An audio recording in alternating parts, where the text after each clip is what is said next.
हाँ जी, जय हिंद साथियों। तो आज का वीडियो उन स्टूडेंट्स के लिए जो भी यूपी पुलिस री एग्ज़ाम में अपीयर होने जा रहे हैं। तो ये वीडियो विशेषता मैं इसलिए बना रहा हूँ कि एक दो लोगों का मेरे पास डीएम आया था कि जैसे जैसे एग्ज़ाम करीब होता जा रहा है, आता जा रहा है, टेंशन बढ़ती जा रही है।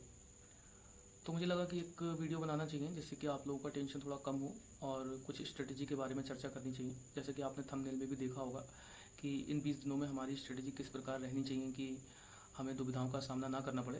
तो आज हम उसी स्ट्रेटजी पर चर्चा करेंगे।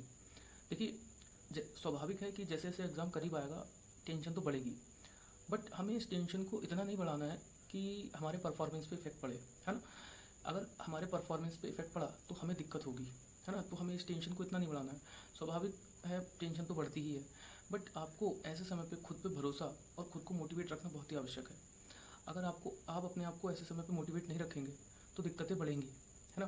तो देखिए, यहाँ पर मैं बात कर रहा हूँ खुद पे भरोसे की और खुद को मोटिवेट रखने की। तो ये हम कैसे कर सकते हैं इस समय, और अपनी इन 20 दिन की स्ट्रेटजी की रूपरेखा हम कैसे तैयार करें कि इन 20 दिनों में हम ऐसी तैयारी करें कि हमारा सिलेक्शन पक्का जो था वो और भी पक्का हो जाए, है ना। तो हमें अपनी स्ट्रेटजी को कुछ इस प्रकार आगे बढ़ाना है। देखिए, एक बहुत अच्छा प्रसंग है गीता का जिसमें अर्जुन श्री कृष्ण से कहते हैं कि हे कृष्ण, सब कुछ जानने के बावजूद भी मैं कार्य करने की हिम्मत नहीं जुटा पा रहा हूँ। मैं सही व गलत में फ़र्क नहीं कर पा रहा हूँ। तो श्री कृष्ण उन्हें बहुत मज़ेदार तरीके से समझाते हैं कि हे अर्जुन, यदि सब कुछ जानने वाला इंसान जानबूझकर कोई गलती करता है तो वह माफ़ी के लायक नहीं है। और यदि कोई इंसान जिसको पता है कि मुझे अपना समय यहाँ की जगह यहाँ देना है, उसके बावजूद भी वो अपना समय अगर गलत जगह दे रहा है तो उससे बड़ा कोई बेवकूफ़ नहीं है। तो यहाँ पर मैं इस प्रसंग को इसलिए जोड़ रहा हूँ क्योंकि इस समय बहुत ही ज़्यादा आवश्यकता है कि आप अपना समय ऐसी जगह दें जहाँ से आपको रिजल्ट मिले। कृपया आप अपने समय को ऐसी जगह ना दें जहाँ से आपकी स्ट्रेटजी, आपकी तैयारी जो आपने अभी तक की है, इतनी मेहनत की है। सभी जान रहे हैं कि आप लोगों ने कितनी मेहनत की है। पहले एग्ज़ाम हुआ, फिर कैंसिल हुआ, उसके बाद मेंटली डिस्टर्बेंस होते हैं बीच में, देन आप लोग फिर तैयारी करके फिर एग्ज़ाम में जा रहे हैं। तो ऐसा ना हो कि उस मेहनत पर आपके पानी फिरे।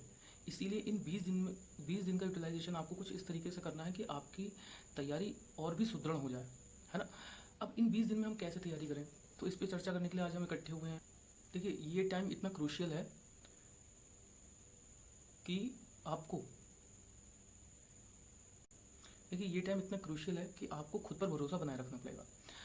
खुद पर भरोसा बनाए रखने से तात्पर्य मेरा ये है कि आपने अभी तक जो भी पढ़ा है आपको उस पर भरोसा करना पड़ेगा। क्योंकि जैसे जैसे एग्ज़ाम करीब आता है ना, हमारा दिमाग नेगेटिव चीज़ों को जल्दी अप्रोच करता है। वो मानसिक रूपरेखा है, ऐसा होता ही है। बट आपको खुद को यकीन दिलाना पड़ेगा कि मैंने जो पढ़ा है वहीं से आना है। देखिए, अभी तक आपने इतनी सारी तैयारी की है, आपने कोई घुइयाँ नहीं छीली हैं, आपने तैयारी की है। और तैयारी का मतलब होता है कि आपने बहुत सारा पढ़ा है, और बहुत सारा पढ़ने का मतलब होता है कि आपने वही रेलिवेंट चीज़ें पढ़ी होंगी जो एग्ज़ाम से रिलेटेड है। कोई बेफिजूल का तो आपने पढ़ा नहीं होगा। इसीलिए आपने जो पढ़ा है खुद पे भरोसा करके चलिए कि वही एग्ज़ाम में आना है। और मैं इस चीज़ पे भरोसा बिल्कुल करता हूँ कि आपने जो पढ़ा है वही एग्ज़ाम में आपको देखने को मिलेगा, बशर्ते कि आपका रिवीजन क्या कहता है। यदि आपने अपने पढ़े हुए मटेरियल का रिवीजन नहीं किया तो एग्ज़ाम में यकीन मान के चलिए आप कन्फ्यूजन की स्थिति में खुद को पाएंगे। और ऐसी स्थिति में आते आते क्वेश्चन हमारे गलत हो जाते हैं। तो हमें करना क्या है कि जितना भी अभी तक हमने पढ़ा है उसको डाइजेस्ट करना है। अब वो डाइजेस्ट तभी होगा जब आप ज़्यादा से ज़्यादा रिवीजन करेंगे। देखिए, revision is the key of success. किसी ने बहुत बढ़िया लाइन कही है कि revision is the key of success. जितनी ज़्यादा आप प्रैक्टिस करेंगे उस चीज़ में आप उतने ज़्यादा माहिर होते चले जाएंगे, है ना। तो रिवीजन कीजिएगा, और बहुत यकीन मान के चलिए अच्छी खासी बड़ी वैकेंसी है। आपको फर्स्ट नंबर पे नहीं आना है, सेकंड नंबर पे नहीं आना है, इतने चक्कर में मत पड़िएगा। इतने नंबर लाइए कि क्रैक करके एग्ज़ाम फिजिकल दीजिए, मेडिकल दीजिए और वर्दी लीजिए और नौकरी कीजिए। बस प्रैक्टिकली चलिए। बहुत हवा में नहीं चलना है कि हमें फर्स्ट नंबर पे आना है, सेकंड नंबर पे आना है। वो चीज़ें मत करिए। अभी 20 दिन है तो 20 दिन के हिसाब से अपनी स्ट्रेटजी को चलाइए। तो अब हम चर्चा अपनी स्टार्ट करते हैं कि सब्जेक्ट वाइज हम किस तरीके से अब तैयारी अपनी करें कि हमारी सफलता के चांसेस और भी बढ़ जाएँ। तो देखिए, मैं यहाँ पर सबसे पहले स्टार्ट करूँगा हिंदी से। देखिए, हिंदी एक ऐसा सब्जेक्ट है जिसमें चेंजिंग नहीं होते हैं बहुत ज़्यादा, है ना। आपको बहुत चेंजिंग हिंदी में देखने को नहीं मिलेंगे। अगर विभाग क्वेश्चन गलत डाल दे रहा है वो उसकी जिम्मेदारी है, वो आपकी जिम्मेदारी नहीं है। लेकिन हिंदी ऐसा सब्जेक्ट है जिसमें चेंजिंग कभी नहीं होती है। तो आपको करना क्या है हिंदी में, देखिए हिंदी में अगर मान के चलिए 37 क्वेश्चन या 35 क्वेश्चन आ रहे हैं तो आपको टारगेट लेकर के चलना है कि 2 नंबर के मार्जिन से ही आपको नंबर लेके आने हैं। 37 क्वेश्चन अगर हिंदी में आ रहे हैं तो आपको कम से कम 35 क्वेश्चन लेकर के आने हैं। और अगर 35 क्वेश्चन हिंदी में आ रहे हैं तो आपको 33 क्वेश्चन तो गेन करने हैं। ज़्यादा ले आए वो और अच्छी बात है, लेकिन हिंदी ऐसा सब्जेक्ट है जहाँ से आप नंबर गेन कर सकते हैं। तो हिंदी को तैयार करने की स्ट्रेटजी क्या कहती है, इस समय हिंदी को तैयार, आई होप कि सभी लोगों ने हिंदी का सिलेबस कंप्लीट कर लिया होगा। तो हिंदी को इस समय आपको ऐसे तैयार करना है कि हर तीसरे दिन आपका रिवीजन होना चाहिए। मतलब 3 दिनों में आपकी हिंदी कंप्लीट हो जानी चाहिए। और कंप्लीट का मतलब कि 3 दिन आपने हिंदी का सिलेबस कंप्लीट किया, फिर अगले 3 दिन से उसका रिवीजन कीजिए, फिर अगले 3 दिन उसका रिवीजन कीजिए। तो इन 20 दिनों में आप हिंदी का 3 छः 18 6 बार रिवीजन कर सकते हैं। और किसी भी चीज़ का 6 बार रिवीजन का मतलब है, समझ रहे हैं आप एग्जाम हॉल में जब बैठेंगे ना, तो हिंदी के जब क्वेश्चन देखेंगे कि अरे वाह ये क्वेश्चन, तो आपका ये तो पढ़ा हुआ है, तो उस समय आपको लगेगा कि हाँ मैंने ये रिवीजन किया था, तो आज ये मुझे फ़ायदा दे रहा है। तो हिंदी ऐसा सब्जेक्ट है, मैं फिर कह रहा हूँ कि आप उसमें अच्छे खासे नंबर गेन कर सकते हैं, है ना। तो हिंदी की तैयारी इसी तरीके से कीजिएगा, कम से कम 6 बार आपका रिवीजन होगा। और देखिए इस तरीके से तैयारी तभी हो पाएगी जब आप, पढ़ने वाले बच्चों को मैं बता रहा हूँ जो नौकरी में नहीं है, भाई देखो जो नौकरी में हैं उनको तो टाइम की शॉर्टेज है, ठीक है ना, उनको उनके लिए ये स्ट्रेटजी नहीं है, मैं उनके लिए बिल्कुल नहीं बता रहा हूँ वो अपना टाइम मैनेजमेंट कैसे कर रहे हैं कि मुझे नहीं पता भाई कितने घंटे कौन नौकरी कर रहा है। लेकिन जो 24 घंटे घर में है वो तो कम से कम 16 घंटे थे, मैक्सिमम 16 घंटे और मिनिमम 10 आवर्स कंपलसरी है ये। मान के 20 दिन में आपको एक देना करना ही पड़ेगा। हर तीसरे दिन आपका हिंदी का सिलेबस का रिवीजन होना चाहिए। मान लीजिए आज का दिन, कल का दिन, परसों का दिन, ये 3 दिन आपने हिंदी का सिलेबस कंप्लीट कर लिया, 14 दिन से आपका हिंदी का रिवीजन स्टार्ट। 6 बार आपका हिंदी का रिवीजन होगा। और जब आप इतना रिवीजन करेंगे तभी आप नंबर गेन कर पाएंगे अपने। और मान के चलिए अगर आप 37 में से 35 नंबर हिंदी में ला रहे हैं तो आप बहुत अच्छे नंबर लेके आ रहे हैं और बहुत अच्छे नंबर से आप मेरिट में आएंगे, ये मैं आपको भरोसा दिला रहा हूँ।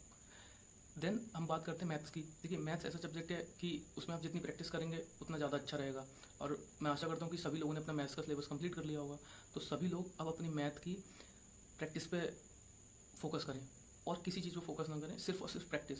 मैथ की डेली प्रैक्टिस कीजिए, प्रैक्टिस में आपको जो कमियां अपनी पता चल रही हैं उनको सुधारिए, और प्रैक्टिस कीजिए, फिर और कमियां पता चलेंगी, फिर उनको सुधारिए। मॉक टेस्ट जब दें उसमें कमियां जो निकले उनको सुधारिए, प्रैक्टिस करते चलिए मैथ की। अब रीजनिंग की अगर हम बात करेंगे तो रीजनिंग और मैथ सेम ही है, ज़्यादा से ज़्यादा उसको टाइम दीजिए और टाइम दे करके उस पर प्रैक्टिस कीजिए ज़्यादा से ज़्यादा। मैथ और रीजनिंग में तो मैं आपको सलाह साथ में ये भी दूंगा कि मैथ और रीजनिंग के सेपरेटली आप मॉक टेस्ट दीजिए डेली। एक मॉक टेस्ट मैथ का, एक मॉक टेस्ट रीजनिंग का डेली दीजिए और फिर उसमें देखिए जो भी कमियां आपकी निकल के आ रही हैं उन पर वर्क कीजिए, उनको सुधारिए और उसी से आपकी परफॉर्मेंस बढ़ेगी। देन देखिए एक चौथा सब्जेक्ट आता है जीएस, जिसमें करंट इंक्लूड होती है। अब करंट भी बहुत कठिन तो नहीं पूछेंगे, लेकिन वर्ल्ड लेवल की करंट ज़रूर होगी, स्टेट लेवल की करंट ज़रूर होगी, नेशनल लेवल की करंट ज़रूर होगी। एक क्वेश्चन आपको वर्ल्ड लेवल से मिलेगा, एक स्टेट लेवल से, एक नेशनल लेवल से। हाँ ये मैं जरूर कहूँगा कि बहुत डेप्थ में क्वेश्चन नहीं पूछेंगे, डायरेक्टली क्वेश्चन पूछेंगे। मान लीजिए कोई सिटी पूछ लेंगे कि किस देश में, किस देश की ये सिटी है या फिर राजधानी है कौन से स्टेट की, इस तरीके से पूछ लेंगे। और बाकी यूपी का या फिर कह लीजिए कि इंडिया का कुछ थोड़ा सा हार्ड करके क्वेश्चन पूछेंगे। तो आपको करना क्या है, देखिए करंट में वो जीएस में करंट इंक्लूड होती है और लगभग 7 से 8 नंबर क्वेश्चन हमें करंट के देखने को मिलते हैं जीएस में। तो आपको करना क्या है कि करंट के लिए आप कुछ ना कुछ फॉलो कर रहे होंगे, कोई मैगजीन फॉलो कर रहा होगा या फिर कोई क्लासेस को फॉलो कर रहा होगा यूट्यूब के, या फिर किसी ने अपने नोट्स बना रखे होंगे करंट के, या कोई ऐप से पढ़ रहा होगा। आपको करना क्या है कि उस करंट को डेली 1 घंटा दीजिए। मैंने अपनी पिछली वीडियो में भी बताया था कि डेली करंट को 1 घंटा दीजिए। 7 से 8 क्वेश्चन अगर करंट के आ रहे हैं और आप उसमें से अगर 6 से 7 क्वेश्चन ले आ रहे हैं करंट में, ये बहुत बड़ा पॉइंट है आपका। आप जीएस में समझ लीजिए 35% कवर कर ले जा रहे हैं और फिर इतने दिनों से आपने थोड़ी बहुत जीएस तो पढ़ी होगी जिसमें आप थोड़ी बहुत नंबर लेकर के आएंगे, है ना। अगर आपने जीएस में भी अच्छे खासे नंबर खींच लिए इंक्लूडिंग करंट, तो यकीन मान के चलिए आप मेरिट में कंफर्म हैं। इस बात की गारंटी मैं दे रहा हूँ कि आपका पेपर क्रैक रखा है। बिल्कुल, बस थोड़ी सी मेहनत आपको करनी है। इस स्ट्रेटजी के साथ आप चलिए, आप यकीन मान के चलिए कि आपका पेपर निकलेगा ही निकलेगा, इस बात की गारंटी मैं स्वयं देता हूँ, है ना। और बाकी देखिए आप लोग खुद पे भरोसा कीजिए थोड़ा। आप लोगों को पता नहीं खुद पे भरोसा क्यों नहीं होता है, लेकिन मुझे आप लोगों पे भरोसा है, क्योंकि मुझे पता है आप लोग इतने दिन से मेहनत कर रहे हैं, इतने दिन से पढ़ रहे हैं, तो काफ़ी रेलिवेंट चीज़ें आपने पढ़ी भी होंगी, कोई आपने इतना समय बर्बाद नहीं किया है। मुझे इस चीज़ का भरोसा है कि आपने जितना पढ़ा है वही आपको एग्ज़ाम में देखने को मिलेगा। ये इस बात का भरोसा मुझे, बशर्ते आपका रिवीजन इस लेवल का होना चाहिए कि जब एग्ज़ाम में आप क्वेश्चन देखें तो क्वेश्चन देखने के बाद आपके मन में ये गुंजाइश बिल्कुल नहीं रह जानी चाहिए कि इसका आंसर ये भी हो सकता है, ये भी हो सकता है। नहीं, वहाँ पर आपको एक्यूरेसी के साथ सही करना है क्वेश्चन को। एक्यूरेसी तब आती है जब हम ज़्यादा से ज़्यादा प्रैक्टिस करते हैं चीज़ों की, तभी एक्यूरेसी आती है निकल के, अदरवाइज़ एक्यूरेसी नहीं आती है। तो जितनी आप प्रैक्टिस करेंगे, मतलब रिवीजन करेंगे, उतनी ज़्यादा आपकी एक्यूरेसी बढ़ेगी। और देखिए बाकी बहुत बड़ी वैकेंसी है, छोटी वैकेंसी नहीं है। मन लगा के शांत मन से पढ़िए और मैं आशा करता हूँ कि जो भी मन लगा के शांत मन से पढ़ेगा, सिर्फ और सिर्फ रिवीजन करेगा इन 20 दिनों में, वो कन्फर्म सेलेक्ट होके जाएगा, कन्फर्म सेलेक्ट होके जाएगा वो, ये मैं बता रहा हूँ। और बाकी जो पढ़ने वाले बच्चे हैं उनको बहुत ज़्यादा समझाने की ज़रूरत नहीं है ना। और मेरी अच्छे से तैयारी कीजिए, रिवीजन करते चलिए। और मेरी वीडियो अगर आपको हेल्पफुल लगी हो तो कमेंट करके ज़रूर बताइएगा, जिससे कि हम और भी मोटिवेशनल वीडियो आपको बनाते रहें। और तब तक आपको मोटिवेट करते रहें जब तक आप एग्ज़ाम हॉल में बैठ कर के अच्छा पेपर दे दें और सिलेक्ट हो जाएं। इससे अच्छी कोई बात नहीं है ना। तो हमारे चैनल को सब्सक्राइब कीजिएगा जिससे आने वाली वीडियोज़ का नोटिफिकेशन आपको पता चल सके। धन्यवाद।